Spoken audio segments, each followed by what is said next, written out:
প্রিয় দর্শক, আসসালামু আলাইকুম এবং অফুরন্ত শুভকামনা সবার জন্য। গত সেপ্টেম্বরে আমার চ্যানেল থেকে আমি গাজীপুরের পুলিশ কমিশনার তৎকালীন নাজমুল করিম খানের উপর দুটো এপিসোড করেছিলাম গত সেপ্টেম্বরে। নিশ্চয়ই আপনাদের অনেকের মনে আছে প্রিয় দর্শক, নাজমুল করিম খান যখন গাজীপুরের পুলিশ কমিশনার ছিলেন, JMP commissioner, Gazipur metropolitan police, তখন তার বিরুদ্ধে একটি গুরুতর অভিযোগ উঠেছিল গত সেপ্টেম্বরে। আর অভিযোগটি ছিল, তিনি গাজীপুরে অফিস করতেন ঢাকার গুলশান থেকে এসে। তার বাসা ছিল গুলশানে। সরকারি কর্মকর্তাদের জন্য সেখানে হয়তো আবাসনের ব্যবস্থা ছিল, তিনি সেই বাসায় থাকতেন, সেখান থেকে গাজীপুরে এসে অফিস করতেন। তো তিনি যখন ঢাকা থেকে গুলশান থেকে গাজীপুরে আসতেন তার কর্মস্থলে, তখন এবং অফিস শেষে যখন বিকেল বেলা বা সন্ধ্যায় ফিরে যেতেন গুলশানে, তখন এই দুই বেলা নিয়ম করে ঢাকা ময়মনসিংহ মহাসড়কের যে উড়াল সেতু আছে, সেই উড়াল সেতুর একদিকের লেন বন্ধ করে দিতেন। তিনি দিতেন না, তাকে খুশি করবার জন্য তার জুনিয়ররা করতেন, যারা রাস্তায় দায়িত্ব পালন করতেন, ট্রাফিক পুলিশের সার্জেন্ট বা অন্যরা করতেন। প্রতিনিয়ত এটি হতো যাওয়া এবং আসার পথে। ফলে সাধারণ মানুষ যারা নিয়মিত কমিউট করেন ঢাকা গাজীপুর, তারা ঝামেলায় পড়তেন, তারা ট্রাফিক জ্যামে আটকে যেতেন। তো অনেকদিন থেকে চলছিল বিষয়টি। তো প্রথম আলো রিপোর্ট করে গত সেপ্টেম্বর, আর প্রথম আলো রিপোর্টকে কেন্দ্র করে পুলিশ সদর দপ্তরও তদন্ত করে, ভিতরে ভিতরে ইন্টারনাল ইনভেস্টিগেশন করে করে তারা সত্যতা পায়।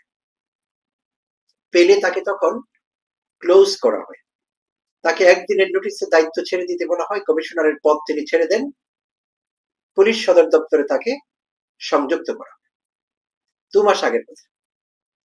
তো আমি যখন এপিসোড করেছিলাম, তখন আমার অনেক শ্রদ্ধেয় দর্শক অনেকেই দেখেছেন, আই থ্যাংক দেম, বাট কেউ কেউ আপত্তি করেছেন যে আমি কেন এমন একটা এপিসোড করলাম। তিনি খুব ভালো মানুষ, তিনি খুব দেশপ্রেমিক, তিনি ষড়যন্ত্রের শিকার হয়েছেন। তো এইটি একটি সমস্যা আজকাল, যে কোনো বিষয়ে কোনো অভিযোগ উঠলেই ষড়যন্ত্র। এটি একটি চমৎকার, কি বলা যায়, খাবার। ষড়যন্ত্র বলে চালিয়ে দেওয়া যায় যে কোনো অভিযোগ গুরুতর, আমার বিরুদ্ধে ষড়যন্ত্র হয়েছে বা অমুক ষড়যন্ত্রের শিকার। তো এর মাধ্যমে কিন্তু অপরাধীর অপরাধটি লঘু হয়ে যায়, গুরুত্ব কমে যায়।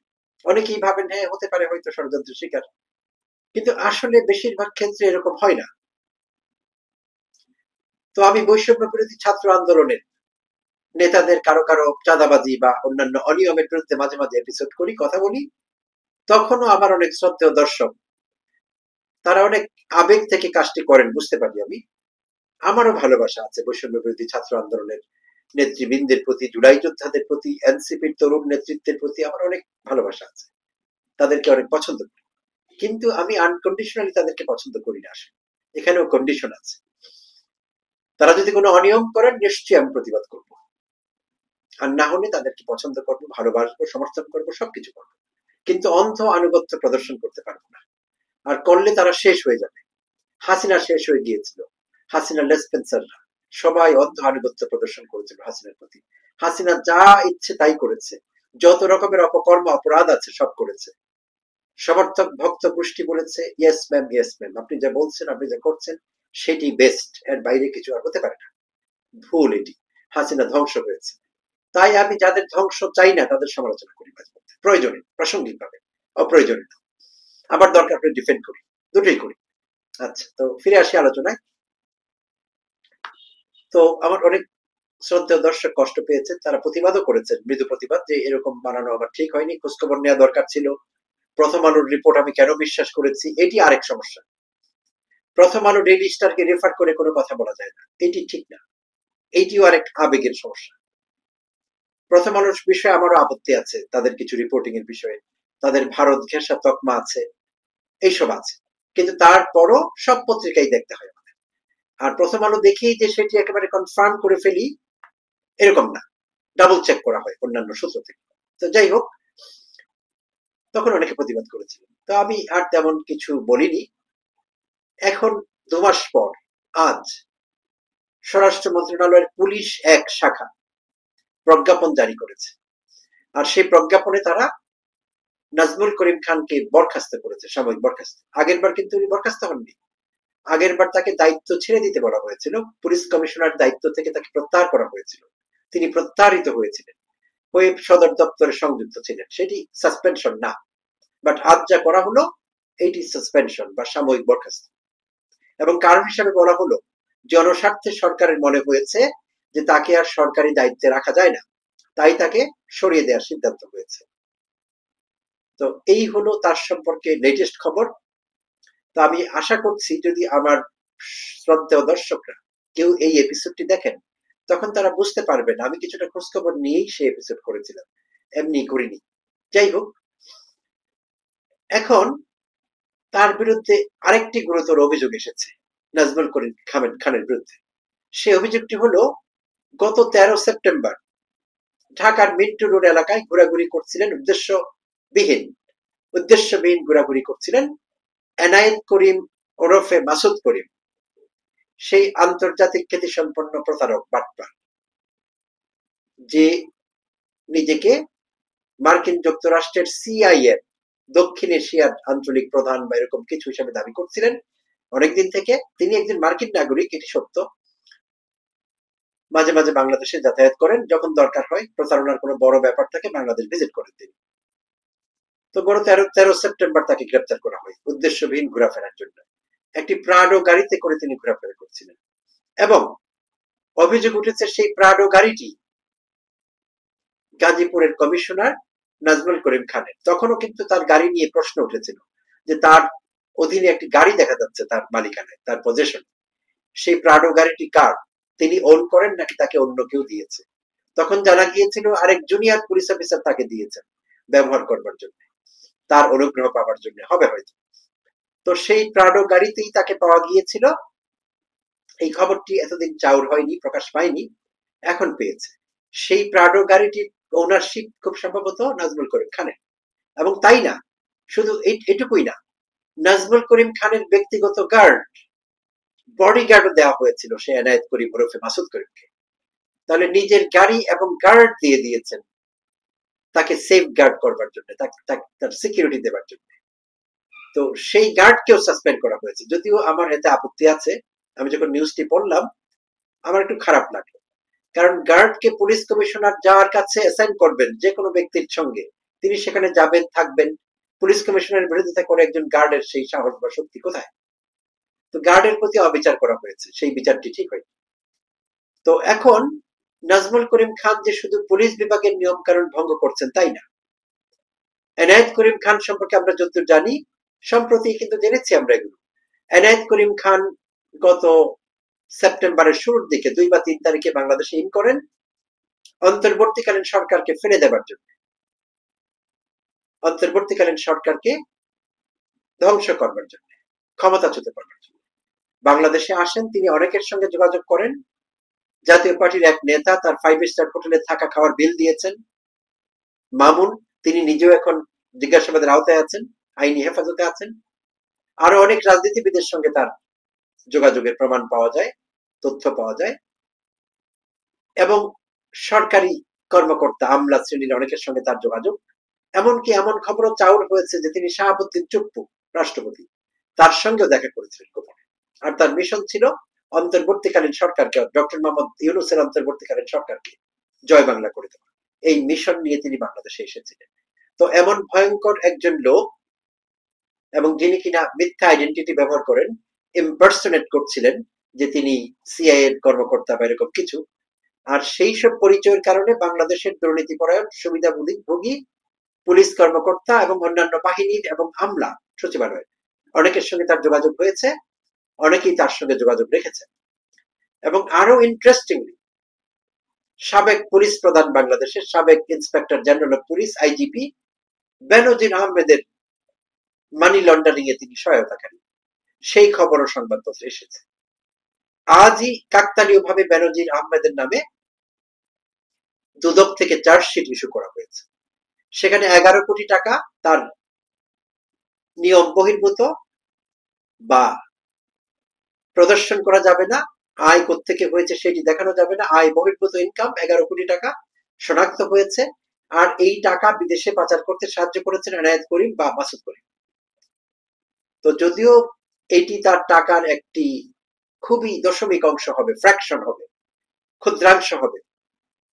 বেনজির আহমেদের 11 কোটি টাকার অবৈধ মালিকানা থাকবার কথা না, 11,000 কোটি টাকা থাকবার কথা, এবং হয়তো বা আছে। তো দুদক ইতিমধ্যে বিভিন্ন দেশে চিঠিও পাঠিয়েছে, যুক্তরাজ্য, যুক্তরাষ্ট্র, মালয়েশিয়া, সিঙ্গাপুর, দুবাই, ইউএই, এইসব জায়গায় চিঠি পাঠিয়েছে। তো সেই সব খোঁজ খবর পাওয়া গেলে আমাদের যে ফাইন্যান্সিয়াল ইন্টেলিজেন্স আছে তারা ঠিক মতো খোঁজ খবর নিলে বাংলাদেশ ব্যাংকের তার হাজার হাজার কোটি টাকার দুর্নীতি প্রমাণ হবে, এতে কোনো সন্দেহ নেই। বাট আপাতত 11 কোটি পাচারের জন্য, পাচার বিষয়ে এই এনায়েত করিম যুক্ত। আচ্ছা, তো এখন কথা হলো এনায়েত করিমকে কেন দরকার হচ্ছে পুলিশের এই কর্মকর্তাদের? নাজমুল করিম খানকেও দরকার হলো, এনায়েত করিমকে, বেনজিরেরও দরকার হলো। তো বেনজিরের কেন দরকার হয়েছে সেটি একটু স্পষ্ট হলো মোটামুটি। আর জানা গেছে যে তিনি যখন র্যাবের মহাপরিচালক ছিলেন বেনজির আহমেদ, তখন থেকে মাসুদ করিমের সঙ্গে বা এনায়েত করিমের সঙ্গে তার যোগাযোগ, তখন থেকে তার টাকা বিদেশে পাচার করছিলেন বিভিন্ন সিস্টেমে। আর বেনজির যখন পালিয়ে গেলেন জুলাই অভ্যুত্থান পরবর্তী সময়ে, তখন বেনজির তাকে ক্ষমতা দিয়ে যান তার বিভিন্ন ব্যাংকে যেসব টাকা আছে, এফডিআর আছে, এগুলো ভাঙিয়ে ব্যাংকের টাকা তুলে যাতে বিদেশে পাচারের ব্যবস্থা করেন, এবং এনায়েত করিম সেটি করেছেন সাকসেসফুলি। তো এই তথ্যগুলো সামনে এসেছে। তাহলে বেনজিরের সঙ্গে আর্থিক লেনদেনের বিষয়টি বোঝা গেল। কিন্তু নাজমুল করিম খান জেএমপি কমিশনার, তার সঙ্গে কি শুধু আর্থিক লেনদেন না অন্য কোনো বিষয় আছে? যেহেতু এনায়েত করিম সরকার উৎখাতের জন্য বাংলাদেশে এসেছেন মিশনে অ্যাসাইনমেন্ট নিয়ে, তাহলে সেখানেও তার কোনো হাত আছে কিনা বা তার কোনো যোগসূত্র আছে কিনা সেটিও সরকারকে খতিয়ে দেখতে হবে, সংশ্লিষ্ট বিভাগকে খতিয়ে দেখতে হবে। আর এই নাজমুল করিম খান একজন উচ্চ শিক্ষিত অপরাধী, জাপান থেকে পিএইচডি করেছেন কৃষিতে, কৃষিতে ওখানে যে সাবজেক্টে পিএইচডি করেছেন জাপান থেকে, এবং তিনি গত সরকারের আমলে 2023-এর 22 বা 23 সেপ্টেম্বর চাকরিচ্যুত হয়েছিলেন। আওয়ামী লীগ সরকারের রোষানলে কিছু আমলা এবং পুলিশ অফিসার পড়েছিলেন, প্রিয় দর্শক আমরা জানি। তখন তিনি বহিষ্কৃত হয়েছিলেন। তিনি কি অপরাধ করে বহিষ্কৃত হয়েছিলেন না অন্য কোনো কারণে হাসিনার বিরাগ ভাজন হয়েছিলেন আমি ঠিক মতো জানি না বিষয়টি, বাট বহিষ্কৃত হয়েছিলেন। তো এরকম অনেকেরই হাসিনা আমলে বহিষ্কৃত হওয়া বা চাকরিচ্যুত, জুলাই অভ্যুত্থান পরবর্তী সময়ে, জুলাই বিপ্লব পরবর্তী সময়ে অন্তর্বর্তীকালীন সরকার যখন ক্ষমতায় আসলেন অধ্যাপক ইউনূসের, তখন কিন্তু তাদের অনেককেই চাকরি ফিরিয়ে দেওয়া হয়েছে। আর তখনই নাজমুল করিম খান তার চাকরি ফিরে পান জুলাই অভ্যুত্থান পরবর্তী সময়ে। শুধু চাকরি ফিরে পাননি, যখন তাকে চাকরিচ্যুত করা হয় তখন তিনি ছিলেন এসপি পদমর্যাদার অফিসার, সুপারিনটেন্ডেন্ট অফ পুলিশ বা এসপি। আর যখন অন্তর্বর্তী সরকার তাকে আবার চাকরিতে ফেরত আনে, তখন তাকে দুটো প্রমোশন দেওয়া হয়, ব্যাক টু ব্যাক, একেবারে পর পর দুটো প্রমোশন দেওয়া হয়। প্রথমে এআইজি, তারপর ডিআইজি। ডিআইজি হওয়ার পর তিনি জেএমপিতে কমিশনার হিসেবে নিয়োগ পান গত নভেম্বরে 2024-এ। আর সেপ্টেম্বরে তিনি সেই পদ ছেড়ে দিতে বাধ্য হন, রাস্তা বন্ধ করে রাজকীয় ভাবে যাতায়াত করবার জন্য, গণভোগান্তি সৃষ্টি করে। সেই সাজা তিনি পেয়েছিলেন, আর আজ তিনি সাময়িকভাবে বরখাস্ত হন। তো এই হলো ঊর্ধ্বতনদের অবস্থা। এই যদি হয় একজন ঊর্ধ্বতন কর্মকর্তা, কমিশনার র্যাঙ্কের লোকের অবস্থা, যে তার গার্ডকে দিয়ে কোনো অপরাধীকে প্রটোকল দিচ্ছে কিংবা সিকিউরিটি এনশিওর করছে, নিজের গাড়ি তাকে ব্যবহার করতে দিচ্ছে, এবং রাস্তা বন্ধ করে, জনগণের সড়ক বন্ধ করে নিজের যাতায়াতকে আরামদায়ক করছে, ভয়ঙ্কর অভিযোগ। তো সরকার তার বিষয়ে কি সিদ্ধান্ত নেয় জানি না। আমাদের এখানে এই বিষয়গুলো খুব স্লো কাজ করে, খুব বেশি ফাস্ট না। যেমন একবার তাকে ক্লোজ করা হলো, 2 মাস ধরে সেটা কি অবস্থায় তিনি ছিলেন জানি না, 2 মাস পর আবার তাকে সাময়িকভাবে বহিষ্কার করা হলো। এটি হয়তো 6 মাস 1 বছর চলবে। সরকার বদল হলে দেখা যাবে আরেকটি প্রমোশন পেয়ে পুলিশের তিনি হয়তো হয়ে গেছেন এডিশনাল আইজি, হয়ে যেতে পারে। আবার কোনোদিন যদি বাংলাদেশের আইজিপি হয়ে যান, তিনি অবাক হওয়ার আমাদের কিছু থাকবে না। এরকম হয়েছে অতীতে। তো এই বিষয়গুলো রাষ্ট্রের জন্য ঠিক নেই। আর আমরা ভেবেছিলাম জুলাই অভ্যুত্থান পরবর্তী সময়ে এই বিষয়গুলো বন্ধ হবে, নতুন ভাবে অনেক কিছু হবে, অনেক কিছু দেখবো আমরা। কিন্তু দুর্ভাগ্য আমাদের, আমরা দেখতে পাইনি সেসব বিষয়। সবকিছু কেন যেন আগের মতোই চলছে, পুরনো ছকে চলছে সবকিছু। এটি খুব খুব দুঃখজনক এবং ফ্রাস্ট্রেটিং। এর থেকে আমাদের বেরিয়ে আসা দরকার। কোনো অনিয়ম, দুর্নীতি, ইরেগুলারিটিস খবর পেলে সঙ্গে সঙ্গে অ্যাকশনে যেতে হবে সরকারকে, এবং সেটি ছিল আমাদের প্রত্যাশা এই সরকারের কাছে, কিন্তু সেভাবে হয়নি, আগের মতোই চলছিল সবকিছু। ধন্যবাদ প্রিয় দর্শক, ভালো থাকবেন।